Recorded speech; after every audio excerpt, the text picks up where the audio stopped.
दोस्तों आज हम बात करने वाले हैं 4 अप्रैल का जो अभी आपका पेपर है उसके बारे में। सबसे पहले आपको given the total number of paramagnetic, तो O2 तो होता ही है आपका पैरामैग्नेटिक, N2 आपका दोस्तों डायमैग्नेटिक होता है। ये आपका 18 पहुंच जाएगा आपका डायमैग्नेटिक, ये दोस्तों होता है आपका पैरामैग्नेटिक। तो दोस्तों यहाँ पर आपके पैरामैग्नेटिक हो जाएंगे। ये भी दोस्तों आपका फॉर्मूला बेस्ड सवाल ही था। हाँ, हमने ऐसे बहुत सारे क्वेश्चन आपके किए थे। इसके बाद E/B आपको बताना है, तो फिर दोस्तों सबको पता होता है ई होता है आपका सी भी, तो ये E/B आपका आ जाएगा सी। तो और सी का आपका लाइट का क्या होता है, LT-1 आपका होता है, वरना आप दोस्तों 4 से भी कर सकते हैं। इसके बाद ratio of fifth Bohr orbit of He2+ and Li2+, तो फिर रेडियस क्या होता है, n² के आपके प्रोपोर्शनल यहाँ पर होता है। अगर n सेम है तो RHE/RLi दोस्तों मेरा यहाँ पर आएगा, यहाँ पर ZLi/ZHE। तो फिर यहाँ पर ये दोस्तों मेरा 3/2 का आसान सा क्वेश्चन आपको ये हो जाएगा। मतलब आपको मैथ्स टफ पूछी जा रही है, लेकिन आपको फिजिक्स केमिस्ट्री में मैक्सिमम यहाँ पर आपको करवाया जा रहा है। एक और रिपीटेड PYQ आपका आ गया है, सेम हाइट से दोस्तों आपने रिलीज किया है। स्पीड एट बॉटम का दोस्तों रेशियो दोस्तों यहाँ पर आपको दिया हुआ है। तो अगर मैं रिंग की बात करूँगा तो फिर MGH को दोस्तों मैं यहाँ पर लिख सकता हूँ ½ mv² प्लस दोस्तों हाफ इसका आई क्या होता है MR² इंटू इसका ओमेगा को दोस्तों मैं यहाँ पर लिख लेता हूँ V²/R²।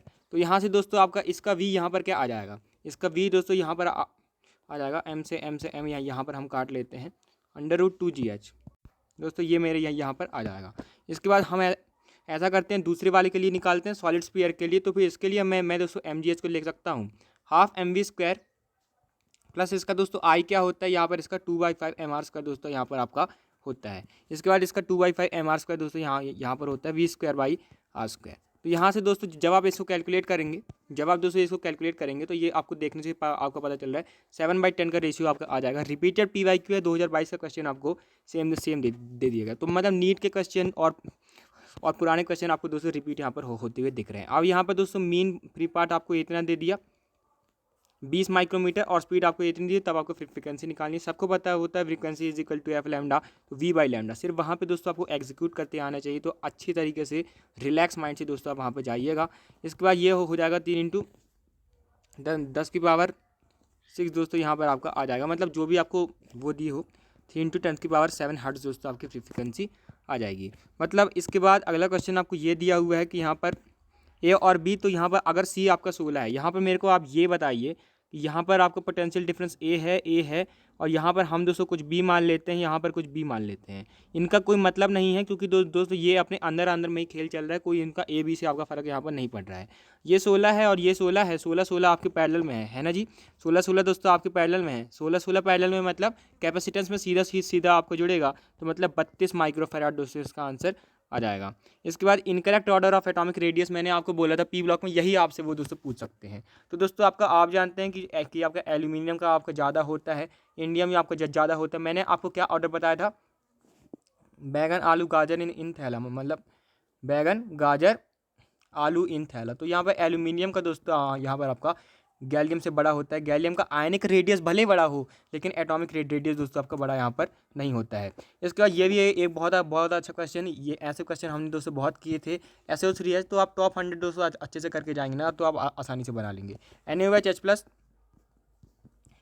OH और जेड डस्ट की रिएक्शन, एक और हिंट आपको क्वेश्चन ने दिया हुआ है कि जेड डस्ट की रिएक्शन आप सिर्फ फिनॉल में पढ़ते हैं। मतलब अब इसके ऊपर मैं आपको जेड डस्ट लगाऊंगा तो मेरे को ये बेंजीन बना के दे देगा। इसके बाद 1 mole of an ideal gas दोस्तों आपको यहाँ पर आपको बताना है कि यहाँ पर 10 से 20 दोस्तों आप यहाँ पर गए हैं। तो फिर दोस्तों आइसोथर्मल में मेरे को एक बात तो पता होती है, ΔU 0 है, क्योंकि NCB ΔT आपका ये होता है और ΔT यहाँ पर आपका 0 है। आपका Q भी आपका दोस्तों <0, मतलब नॉट इक्वल टू 0, और वर्क डन भी आपका नॉट इक्वल टू 0 यहाँ पर होता है। वर्क डन नेगेटिव आएगा, Q पॉजिटिव आएगा। इसके बाद यहाँ पर EMF इंड्यूस आपका 4 ठो रॉड है। यहाँ पर दोस्तों मेरे को बताइए कि यहाँ पर V ऐसे है, तो मेरे को लेंथ कौन सा चाहिए, परपेंडिकुलर चाहिए। तो दोस्तों मैं यहाँ पर इसका परपेंडिकुलर लेंथ यहाँ पर दोस्तों ले लेता हूँ। तो इसका परपेंडिकुलर लेंथ दोस्तों आपका आएगा 10 × 1/√2, 10 × 1/√2 दोस्तों यहाँ पर आपका आ जाएगा। मतलब L आपको दोस्तों 10 दिया हुआ है, 10 × L/√2। तो हम यहाँ पर 4 तो हैं, 4 × BVL करेंगे तो BVL दोस्तों 1/√2 × V आपकी 10 है, तो ये दोस्तों आपका 1/√2। तो यहाँ से दोस्तों आप जब इसको सॉल्व करते हैं तो ये आपको दोस्तों 1 वोल्ट आपको आंसर यहाँ पर दे देता है। वरना वरना दोस्तों डाटा क्या था ये तो मेरे को पता नहीं है, लेकिन आपको दोस्तों ये ध्यान रखना है कि आपका फॉर्मूला ऐसा ही दोस्तों यहाँ पर लगेगा। इसके बाद यहाँ पर रियल ऑब्जेक्ट है दोस्तों, मेरे को मैग्निफिकेशन दोस्तों -1/3 दिया हुआ है। डिस्टेंस बिटवीन ऑब्जेक्ट और इमेज में मेरे को 30 दिया हुआ है, तब दोस्तों आपको फोकल लेंथ यहाँ पर बताना है। तो यहाँ पर दोस्तों हम क्या करते हैं, इसको लिखते हैं -v/u। अच्छा हाँ, मिरर में लिखेंगे दोस्तों -v/u इज इक्वल टू दोस्तों आपको ये दिया हुआ है -1/3। तो यहाँ पर दोस्तों आपका आ गया u3v के बराबर दोस्तों आपका आ गया। और दोस्तों यहाँ पर ये मेरे को दिया हुआ है, ये मेरे को दिया कि ऑब्जेक्ट और इसके बीच के डिस्टेंस आपको यहाँ पर दोस्तों आपका 30 है। तो v माइनस दोस्तों u मेरा 3v है इज इक्वल टू 30। तो यहाँ पर दोस्तों आपका -2 भी दोस्तों आपका आ गया 30, v दोस्तों आपका आ गया -15 और u दोस्तों आपका यहाँ से आ जाएगा 3v करके -45। तो आपको दोस्तों फोकल लेंथ निकालनी है, तो क्या करेंगे, यहाँ पर कौन सा वाला फॉर्मूला लगते हैं, u/u+v दोस्तों हम यहाँ पर करेंगे u/u+v। तो -15 अपन -45 अपन दोस्तों यहाँ पर -40 प्लस यहाँ पर -30 -60। तो यहाँ पे दोस्तों आपको 45/4 यानी कि -11.25 आपका आ जाएगा। बहुत रिपीटेड सवाल है, हमने ऐसे बहुत क्वेश्चन किए थे। तो टॉप 100 प्लीज़ एक बार जाके देख लीजिएगा। इसके बाद यहाँ पर i इज इक्वल टू दोस्तों आपका 100√2 sin 1000 पाई टी दोस्तों आपको यहाँ पर दिया हुआ है, मतलब यहाँ पे आप ऑन नहीं आएगा एम्पियर। तब दोस्तों आपको RMS करंट बताना है, तो ये आपका क्या होता है, I0 आपका होता है। तो I0/√2 करेंगे, 100√2/2 100 आपका आ जाएगा। इसका ये आपका ओमेगा होता है और ओमेगा क्या होता है 2πf। तो फिर यहाँ से दोस्तों आप सॉल्व कर लेंगे, कितना आ जाएगा 500 हर्ट्ज की आपकी फ्रीक्वेंसी आ जाएगी। एक और फॉर्मूला बेस्ड सवाल। इसके बाद दोस्तों यहाँ पर पोरस मेम्ब्रेन किसकी लगाते हैं, सेलुलोज एसीटेट की लगाते हैं, सबको पता होता है ये तो। इसके बाद NO2HCl, तो ये भी दोस्तों आपका बहुत रिपीटेड आपका क्वेश्चन बन चुका है। यहाँ पर NaNH2AC2O से हम क्या करते हैं, अमाइड बनाते हैं। क्या बनाते हैं, अमाइड बनाते हैं, ताकि दोस्तों हम यहाँ पर मोनोब्रोमिनेशन यहाँ पर करवा पाएँ। इसके बाद यहाँ पर इसमें Br2H2 लगाएंगे, थोड़ा सा कम एक्टिवेटिंग है, मतलब ये आपको मोनोब्रोमिनेशन देगा। H2O डाल देंगे तो फिर से ये NH2 और यहाँ पर OH दोस्तों यहाँ पर लग जाएगा। तो यहाँ पर दोस्तों आपका फिर से यही दोस्तों आपको देखने को मिल जाएगा। इसके बाद दोस्तों 1s और ऑर्बिटल के बारे में आपको दोस्तों गलत बात बताना है। 1s तो दोस्तों आपकी सिंपल सी स्पेरिकल होती है, सिमेट्रिकल आपकी होती है, सही बात आपको दिया हुआ है। रेडियल नोड दोस्तों, रेडियल नोड का क्या फॉर्मूला होता है, n-l-1। तो इसके अगर मैं दोस्तों रेडियल नोड निकालूँ तो 1 - 0 - 1 0 दोस्तों आपके रेडियल नोड आते हैं, 2 आपके नहीं आते हैं। इसके बाद दोस्तों एक इलेक्ट्रिक डाइपोल है दोस्तों, चार्ज दोस्तों उसका 2 माइक्रोकूलम है। तो इस फॉर्मूले के ऊपर दोस्तों डायरेक्ट क्वेश्चन आ रहे हैं। लेंथ दोस्तों आपकी 20 सेंटीमीटर है, तो उसको हम दोस्तों 1/5 मीटर ले लेते हैं। और दोस्तों सिग्मा दोस्तों आपका 100 है, सिग्मा दोस्तों आपका 100 है, तब दोस्तों आपको टॉर्क बताना है। तो टॉर्क क्या होता है, PE sin थीटा। और दोस्तों यहाँ पर आपका परपेंडिकुलर है, और यहाँ पर आपका ये क्या होता है, PE आपका होता है Q, मतलब P दोस्तों होता है Q इंटू लेंथ इंटू 10⁻⁻6 दोस्तों। इसके बाद यहाँ पे इलेक्ट्रिक फील्ड क्या होगी, σ/2 ε0, यानी कि 100/2 ε0। तो ये दोस्तों आपका आ जाएगा 50/ε0 इंटू यहाँ पर साइन थीटा भी दिया हुआ, अच्छा 1/2। तो यहाँ से दोस्तों आपको ये 1/ε0 इंटू 10⁻⁵ आ जाएगा। डायरेक्ट सवाल आप दोस्तों आपका MB cos थीटा पे भी आया, PE sin थीटा पे भी आपका आ रहा है। इसके बाद दोस्तों मैक्सिमम काइनेटिक एनर्जी दोस्तों इन्फिनिटी ले जाने के लिए MGR सही है, बिल्कुल सही बात है। इसके बाद पोटेंशियल एनर्जी सरफेस पे 0 होती है, बिल्कुल आपकी दोस्तों गलत बात यहाँ पर दी हुई है, -GM/m/r दोस्तों आपकी होती है। ए करेक्ट है, R इनकरेक्ट है। इसके बाद यहाँ पर दोस्तों लॉन्गिट्यूडनल, ये आपका एक अच्छा क्वेश्चन है। RMS स्पीड के ऊपर बहुत सारे क्वेश्चन बनते आए हैं, इस बार एक और बहुत अच्छा क्वेश्चन आपको बना के दिए हुए हैं। √γ/RT/m होता है, तो ये √γ/m के आगे प्रोपोर्शन यहाँ पर है। हीलियम के लिए 1 + 2/3 5/3 आपका हो जाएगा, इंटू मास दोस्तों आपका 4 इंटू, और दोस्तों यहाँ पर मीथेन है, तो इसके लिए पॉली एटॉमिक क्या हो जाएगा, 1 + 2/6 यानी कि 4/3 दोस्तों आपको ये हो जाएगा। और यहाँ पर आपका मीथेन दोस्तों आपका कितना होता है, 16। मीथेन दोस्तों आपका होता है 16। और यहाँ पर दोस्तों यहाँ पर फिर से करेंगे, यहाँ पर कार्बन डाइऑक्साइड होता है आपका 1 + 2/5, तो ये आपका हो जाएगा 7/5। और यहाँ पर हम करेंगे 44, यहाँ पर हम दोस्तों करेंगे 44। अब दोस्तों जब आप इसको और सॉल्व करते हैं कि यहाँ पर मैं ऐसा करता हूँ कि यहाँ पर मैं किसी चीज़ से मल्टीप्लाई कर लेता हूँ जो ये चीज़ें आपकी कट जाएँ, तो ये दोस्तों आपका √5/1 √21/55 दोस्तों आपका आंसर आ जाता है। इसके बाद इन फोटो इलेक्ट्रिक इफेक्ट दोस्तों इंटेंसिटी दोस्तों आपकी बढ़ाएंगे तो स्टॉपिंग पोटेंशियल बढ़ेगा, बिल्कुल गलत बात है। इंटेंसिटी से दोस्तों कुछ फर्क नहीं पड़ता स्टॉपिंग पोटेंशियल को। इसके बाद रीजन इंक्रीज इन इंटेंसिटी से आपका दोस्तों फोटो करंट बढ़ता है, ये आपकी दोस्तों सही बात है।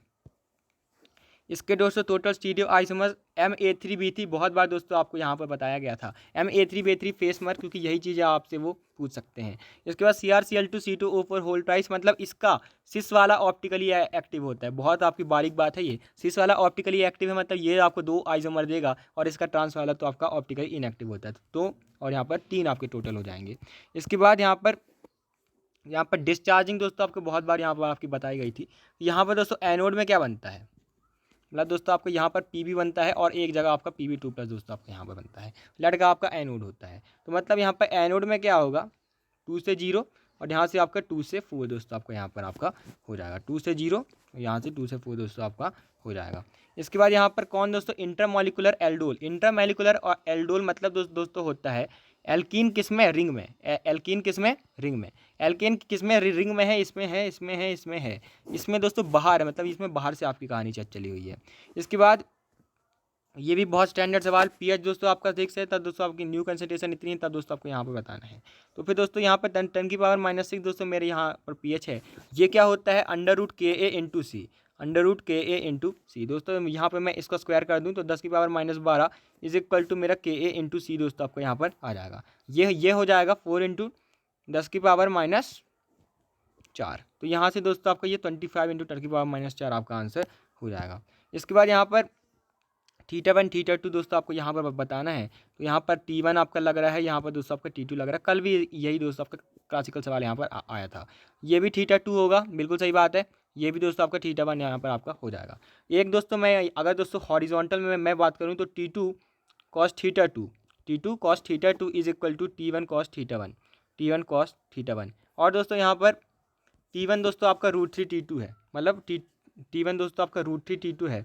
तो cos θ2 दोस्तों आपका हो जाएगा √3 cos θ1। तो आप क्या मेरे को ऐसे एंगल बता सकते हैं कि cos θ2 is equal to √3 cos θ1, मतलब θ2 दोस्तों आपको 60 पता चल रहा है, मतलब हाँ θ1 दोस्तों मेरे को यहाँ पर 60 पता चल रहा है, और यहाँ पर θ2 मेरे को दोस्तों 30 यहाँ पर दोस्तों पता चल रहा है। ये मेरा 60 है और ये मेरा 30 है। तो ये दोस्तों इनकी कहानी हो गई। तो यहाँ पर ये दोस्तों मेरा 60 है और ये मेरा दोस्तों यहाँ पर 30 है। इसके बाद दोस्तों यहाँ पर मेरे को और दोस्तों आप बताइए कि यहाँ पर T1 sin 30 जो होगा, यहाँ पर ये टेंशन लगेगा ना, हाँ जी सही बात है।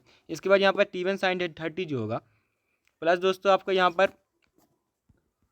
और बात करते हैं। तो यहाँ पर दोस्तों T2 cos 30 जो आपका होगा, मतलब अच्छा T2 मतलब T2 sin 30, और दोस्तों आपका जो T1 cos 30 है ये दोस्तों मेरा mg के बराबर होगा, मतलब T2 sin 30 plus T1 cos 30 मेरा दोस्तों mg के बराबर यहाँ पर होगा, मतलब T2/2 प्लस दोस्तों T1 cos 30, मतलब यहाँ पर T1 दोस्तों आपका कितना है, √3 T2 इंटू cos 30 दोस्तों होता है √3/2 इज इक्वल टू दोस्तों मेरा यहाँ पर mg यहाँ पर हो जाएगा। तो ये दोस्तों आपका हो जाएगा 4T2/2 is equal to mg, मतलब दोस्तों आपका T2 आ गया mg/2। T2 दोस्तों अगर आपका mg/2 आ गया तो ये दोस्तों आपका √3 mg/2 आपका आ जाएगा। और डाटा जो भी दिया हो उसके हिसाब से आपने दोस्तों किया होगा, उतना भी टफ सवाल नहीं था। इसके बाद ये भी बहुत फेमस क्वेश्चन हम दोस्तों बहुत बार इसको करते हैं कि दोस्तों अगर आपने पानी में डुबा दिया, तो पानी में डुबा दिए तो बची कौन सी लेंथ, अगर L/5 डुबा दिया तो आपकी 4L/5 दोस्तों आपकी बची, तो 4 × 4L/5 करेंगे, 5/4 F0 आपका आ जाएगा। 1.25 F0 हो गया, मतलब 25% से आप बढ़ा लिए हैं। इसके बाद बहुत अच्छा सवाल, ये EB EC ED के दोस्तों आपको बारे में यहाँ पर बातें बतानी है। यहाँ पर दोस्तों मैं B के बारे में बात करता हूँ, तो ये σ/2ε0, इसको डिस्टेंस से फर्क नहीं पड़ता, ये तो मेरा कट हो जाएगा। लेकिन दोस्तों यहाँ पर इसकी वजह से आपका रिपल्सिव लगेगा, इसकी वजह से लगेगा, डिस्टेंस अलग अलग है, डिस्टेंस अलग अलग है, और एक ही डिस्टेंस कम है, मतलब एक ही इलेक्ट्रिक फील्ड आपकी ज़्यादा होगी, बिल्कुल सही बात आपको दी हुई है। इसके बाद EC क्या ED के बराबर होगा, नहीं दोस्तों, डिस्टेंस आपका बराबर नहीं है, तो ये दोस्तों आपका बराबर यहाँ पर नहीं आएगा। इसके बाद दोस्तों सिंपल पेंडुलम, बहुत फेमस क्वेश्चन, क्लासिकल क्वेश्चन। इसके बाद दोस्तों मैक्सिमम हाइट, अगर दोस्तों मैक्सिमम एंगुलर एक्सेलरेशन दोस्तों आपका सेम है, तो ω² θ1 इज इक्वल टू ω2² θ2। और दोस्तों आपका ओमेगा क्या होता है, मतलब टाइम पीरियड क्या होता है, 2π√L/g, और ओमेगा होता है 2π/t, यानी कि √L/g। तो यहाँ पर ये आपका बचेगा L1/g θ1 इज इक्वल टू दोस्तों आपको ये हो जाएगा L2/g θ2। तो यहाँ से दोस्तों आपको ये आपका आंसर हो जाएगा, omega is equal to time equal to 2π√L/g, तो ओमेगा √L/g, सही आता है। तो यहाँ से दोस्तों आपको ये आंसर हो जाएगा θ1 L1 θ1 इजिकल टू θ2 L2। यहाँ से दोस्तों आप इसको कर लेंगे। इसके बाद यहाँ पर अगर दोस्तों आपने डी चेंज कर दिया, आपका फ्रिंज विथ होता क्या डी λ/d। अगर दोस्तों आपने डी को 0.4 कर दिया तो मेरे को बताइए percentage change in fringe with. अगर आपने इसको 0.2 कर दिया है और 0.4 आपने कर दिया है, मतलब आपने इसको दोस्तों हाफ कर दिया, 50% से दोस्तों आपने इसको घटा दिया, तो यहाँ पर इसका माइनस 50% और चेंज तो आपका 50% का ही आएगा। आखिरी सवाल दोस्तों आपका आज का, क्योंकि यहाँ पर मेरे को ज़्यादा सवाल मिले नहीं, फिर भी जितने मिले हैं दोस्तों मैं आपको करवा दे रहा हूँ। इसके बाद यहाँ पर दोस्तों आपका ये है कि जो आपका रेट है वो दोस्तों आपका ऐसा है कि a की पावर m है और b की पावर दोस्तों आपका n है। और यहाँ पर r1 दोस्तों मेरे को दिया हुआ है कि जब a1 और b1 है, सही बात है, a1 है और यहाँ पर दोस्तों आपका b1 है। यहाँ पर दोस्तों मेरे को यहाँ पर ये दिया हुआ है। इसके बाद यहाँ पर r2 मेरे को दिया हुआ है वो रेट जब ये दोस्तों मेरा 2a1 है और यहाँ पर ये दोस्तों मेरा क्या है b1/2 है, b1/2 है। तो r1/r2 करते हैं, मतलब r2/r1 करेंगे तो यहाँ पर दोस्तों आपका ये आएगा 2 की पावर m, ठीक है जी, 2 की पावर m, a1 की पावर m तो आपको कट जाएगा और यहाँ पर दोस्तों आपको ये बचेगा b2 की पावर 2 है ना यहाँ पे, हाँ जी b2 की पावर 2 है, तो यहाँ पर दोस्तों b की पावर n आपको कट जाएगा, तो 2 की पावर m-n दोस्तों मेरा आंसर यहाँ पर हो जाएगा। तो इसको दोस्तों हम इजी टू मॉडरेट सवाल दोस्तों हम इसको कह सकते हैं। फिजिक्स केमिस्ट्री स्कोरिंग आ रही है, मैथ्स वाले आप दोस्तों उसको कुछ भी आप दोस्तों कह सकते हैं। तो thanks for watching, keep learning, और दोस्तों रिव्यू वाला वीडियो भी जल्दी लाते हैं।